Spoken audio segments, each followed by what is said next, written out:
I guess it's a vampire love story. It's about this this young girl who moves to a new town, and it's very isolated, and she feels very isolated from the people who live there.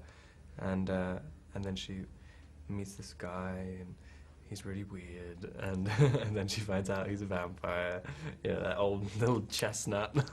Yeah, and then but there's something in her which she's not afraid of him, and because her love for him, I guess, bypasses the fear. And the movie is based on really cult novels, so it's something that you've done before. You played a character from a cult novel, but not kind of the lead. How did you feel? Did you feel a bit nervous about portraying such a kind of such a cult figure? Yeah, I mean, luckily I didn't know too much about it when I went into it. I didn't even really know there were books when I went to the video audition. And when I was shooting it, I had no idea the extent of people's fanaticism over it. So yeah, I didn't really feel too much pressure. I always feel a lot of pressure because I'm like hypercritical about stuff. So, you know, no one can put any more pressure on me than I put on myself, so it doesn't matter. And it's received massive feedback in the States. It's been a big success. Have you found in your own day-to-day life that life has changed since it's come out? I guess, like, I mean, there are sort of people like hiding in the bushes, like outside my apartment and stuff, which is so totally bizarre. Like, I mean, I just keep wanting to ask people, like, why do you think this is news? I don't do anything interesting ever. Like, leave me alone. Yeah, it's changed a little bit, but not really.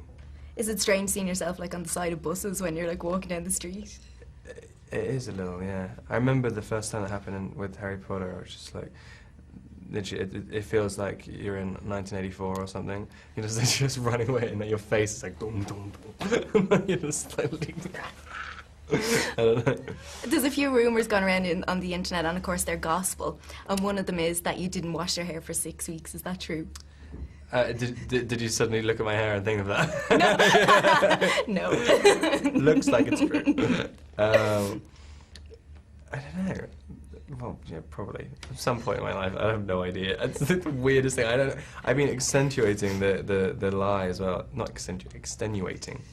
Is that a word? I have no idea. Please no. Yeah, I keep wanting to say, like, yeah, it's not even real hair. It's like, yeah, I use it as a toilet brush. Well, in the movie, you're a vampire and you don't eat. So that has inspired me to conceive this game called Meal or No Meal, if you'd like to play it with me. I like to put a little Irish flavour on any interviews that I do. So, I'm going to give you the names of Irish dishes, and you have to tell me if it's a meal or a no meal. So if you think it's an Irish dish that we'd eat in Ireland, say meal. If you think it's not, no meal. Okay, so coddle. Coddle. Meal. It is, that's right. And last one, box tea. No meal. It's a meal. Oh. It's a traditional Irish potato cake. That's a trick question. I mean, you only gave me 2 options, so I thought one of them was going to be no meal. I'm told to wrap up, so I can't go on.